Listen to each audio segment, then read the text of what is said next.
Please ignore my puppy in the background. She's chewing on a bone. It's the only way I can occupy her and talk to you. Today, I'm super excited. We are going to talk about a peptide called Retatrutide that I adore and has changed my life, my partner's life, and soon to be my daughter's life, who she's only been on it a week. It was a trial, and she said she loved it. She's 21. But before I go into Retatrutide, I want to give you something that most people gloss over or don't address or don't talk about. People act like peptides are brand new. Newsflash, they're not. People act like they were invented 5 years ago. They were not. They are not new. Technically, they weren't invented because they exist in our bodies, and they've been in medicine for over 100 years.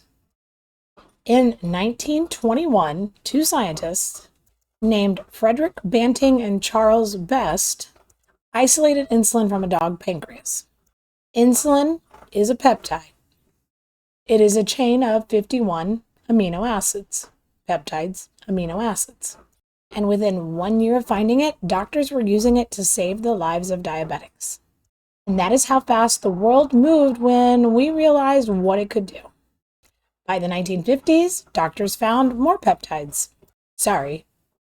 By the 1950s, scientists found more peptides, oxytocin and vasopressin. By 1963, a chemist named Robert Merrifield figured out how to build peptides in a lab, step by step and reliably. That changed everything. It meant that peptide science could actually begin to scale. And since then, more than 80 peptide drugs have been approved around the world. The GLP-1 weight loss medications you keep hearing about, those apply too. Those are peptides. They are a direct line from two scientists in 1921 to the compound that I'm going to talk about today.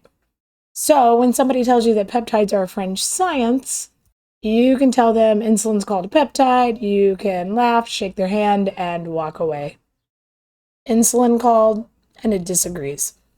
Here's something else that doesn't get talked about often enough, in my opinion.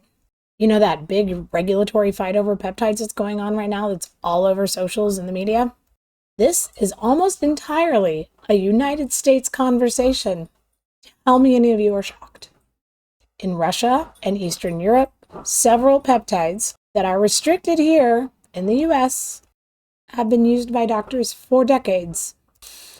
Semax and Selenk, two peptides that I personally use and adore and thank daily for the life that they have given me back, were developed in Russia and have been prescribed for anxiety, brain function, and immune support for years. You can get them in a Russian pharmacy with a prescription. Hold on to your seats.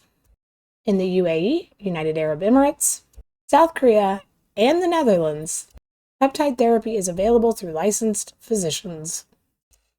Mexico and Thailand have very few restrictions. That is part of why medical tourism has grown and peptide access has grown. Now, Australia went the exact opposite direction, and the health authority has explicitly banned BPC 157, Body Protection Complex 157, and TB 500. We'll get into those. They don't consider them for human use. Now, the point here is not to tell you where to get anything. The point is that the US rules are not the only rules around peptides.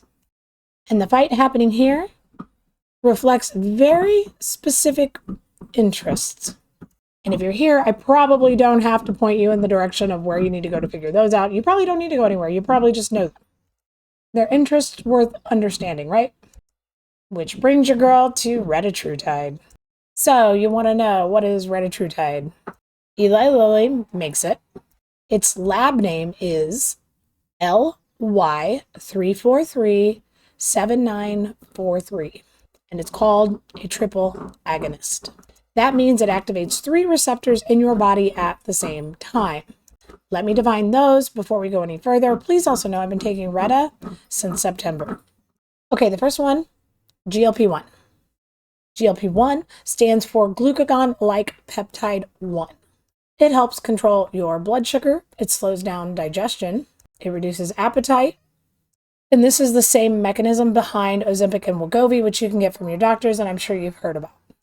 The second one is a GIP.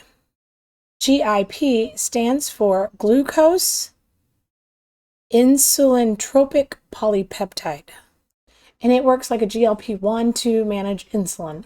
It also plays a role in how your body stores fat, and that is what Mounjaro and Zepbound add on top of the GLP-1.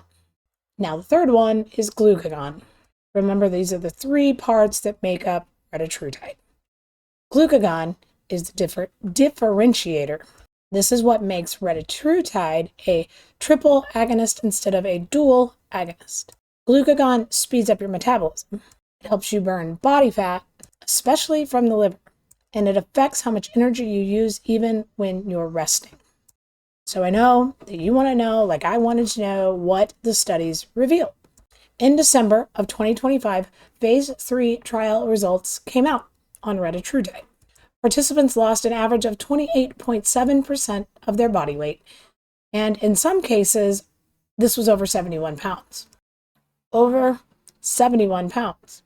They also saw big reductions in knee pain, improvements in heart health markers, and lower blood pressure and triglycerides.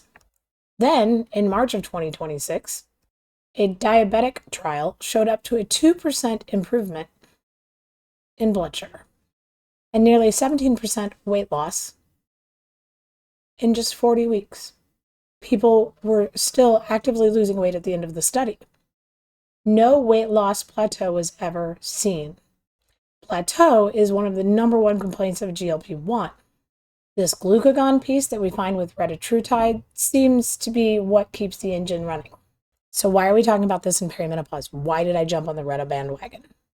For those of you on socials, we like to call it Ratatouille because we get censored. So anyway, retatrutide, let me tell you more. All around perimenopause and Reta.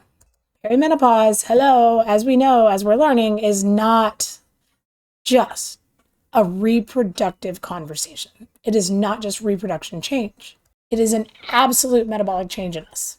When estrogen drops, it changes how your body does so many things, especially how it handles insulin. That starts to shift to your midsection, which we all love, right?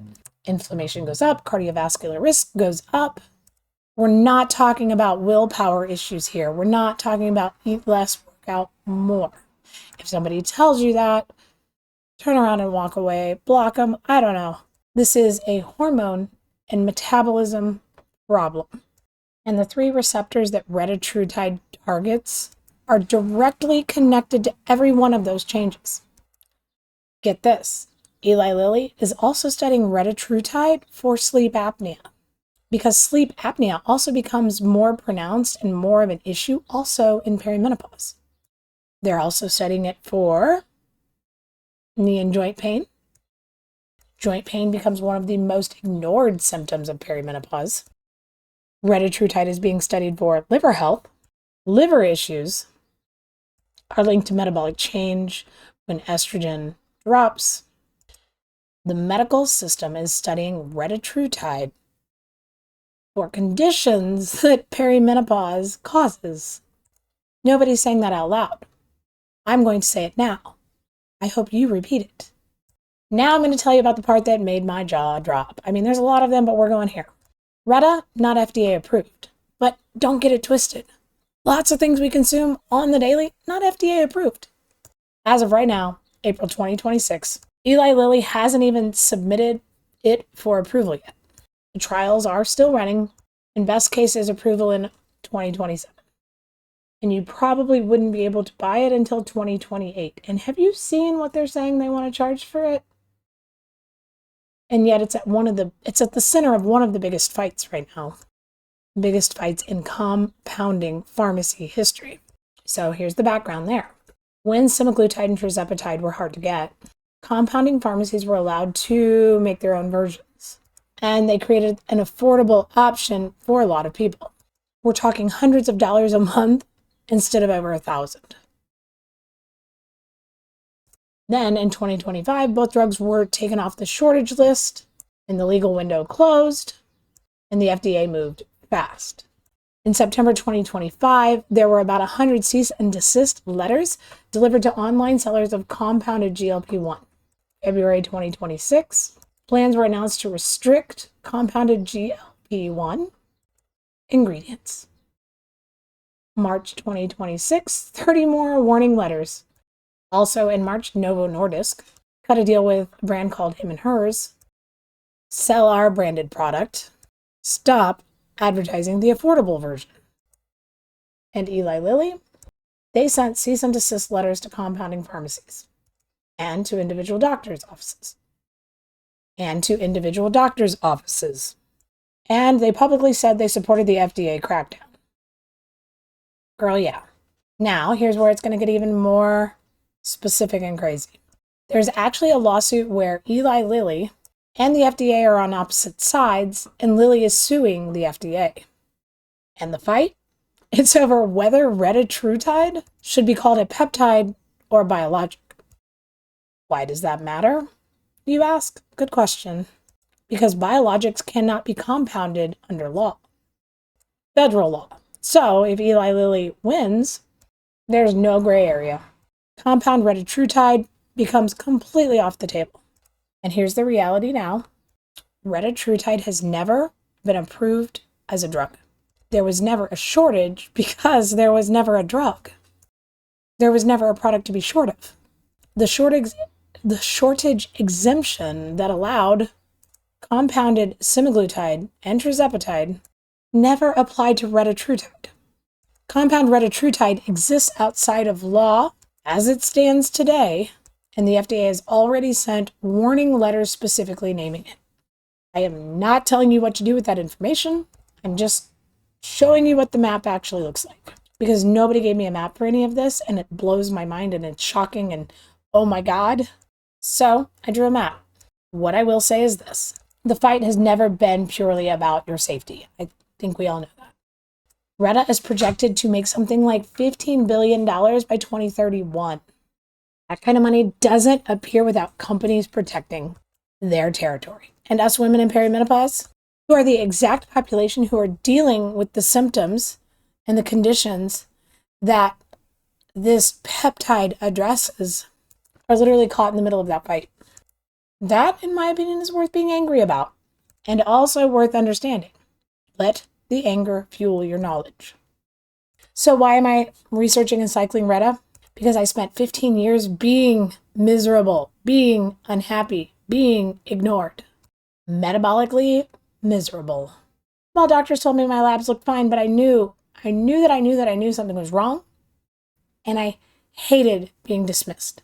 Because the fat shift in perimenopause is fucking real, and my body does not respond the same way as it used to do in my 30s to the same things that I would eat and do, or not eat and not do. It's not the same. And oh yeah, there's a heart health risk that comes with estrogen loss. And it's not something I'm willing to ignore. I want to live a long time. I need to be around for my girls. And because when nobody handed me a map, I built one. And this is part of that map, and I want to be clear about something. Girl, I am not recommending Reta. I am not your doctor. I'm not a doctor at all. I'm a coach. I'm a holistic nutrition student, and a woman living through this in real time. What I do is personal research. I share what I learned so you can make your own decisions. I encourage you to jump down the rabbit holes, and I encourage you to find a provider who listens. The regulatory system, the regulatory situation is what it is right now. And I'm not going to try to make it sound simpler than it is. It's just really disappointing. And I'm also not going to pretend that the system that created it has your best interests in mind. Pick your rabbit holes, and come back for the next episode. Now, girl, if you haven't done something to love yourself today, please do that. And if you don't know what that looks like, let me know. I'll help you out. All my love. Until next time, come back for some cool peptide talk.